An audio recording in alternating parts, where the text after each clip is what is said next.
He pushed the door open with his shoulder, arms aching, mind numb from another 14-hour day, already bracing himself for the familiar silence. And that's when he smelled lemon cleaner, heard the soft scrape of a mop, and saw a woman kneeling on his worn kitchen floor, sleeves rolled up, hair tied back, scrubbing like this place actually mattered. For one frozen second, his heart slammed so hard he thought he might pass out, because the woman cleaning his house was the same woman who signed his paychecks, the CEO who never smiled in meetings, the one person in the world he never expected to see in his broken little home. And in that instant, before either of them spoke, he knew his life was about to split into a before and an after. The mop slipped from her hands when she heard the door. She stood up too fast, embarrassment flickering across her face before she forced it into something gentler. "I'm sorry," she said quietly. "I should have waited for you."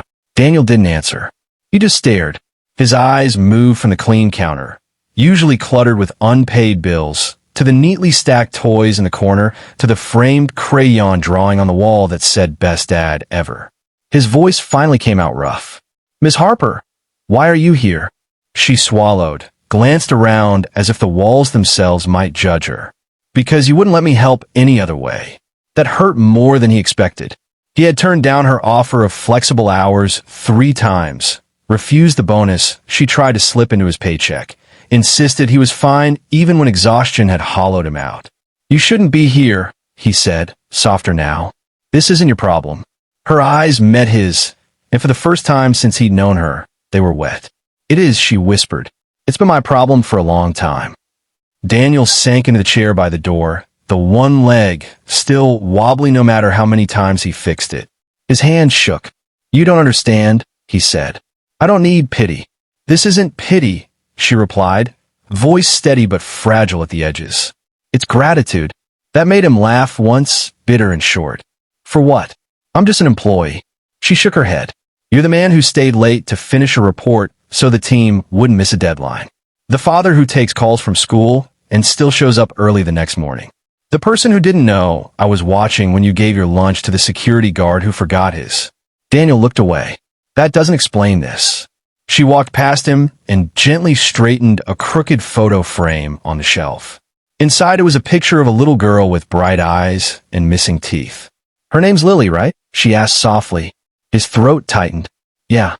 "She reminds me of my sister," Harper said. Same smile. The room seemed to shrink. Daniel felt something pressing against his chest. "I didn't know you had a sister." "She died when we were kids," Harper said. "And for years, I convinced myself that building an empire would fill the hole she left." She exhaled shakily. It didn't. They stood in silence, the hum of the refrigerator suddenly loud. Daniel rubbed his face. "I still don't get why you're here." She finally looked at him fully then, and the mask she wore at the office was gone. "Last month," she said, "when Lily was sick and you asked to leave early, I said no." His jaw clenched. He remembered that day. The guilt, the fear, the way he'd smiled anyway. "I went home that night," Harper continued, "to a quiet house. No toys, no drawings, no one needing me. And I realized something terrible. I had power, and I used it wrong." Daniel's voice broke. "She was in the hospital." "I know," Harper said, tears spilling now. "I found out later, and I couldn't sleep after that." The room tilted. He pressed his hands to his knees. "Why clean my house?" "Because I didn't know how else to start saying I'm sorry," she whispered. "And because when I saw how tired you were, I realized no one ever takes care of you." The front door creaked again, small footsteps padding in. "Daddy," Lily's voice chimed. Daniel turned, heart pounding. Lily stood there with her backpack, eyes wide at the sight of the clean room, and the stranger. Harper knelt immediately. "Hi," she said gently. "I'm Harper." Lily looked at Daniel. "Is she nice?" He nodded, unable to speak. Lily smiled and held out a crumpled drawing. "I made this for you," she said to Harper, as if it were the most natural thing in the world. Harper took it like a treasure. Her hands trembled.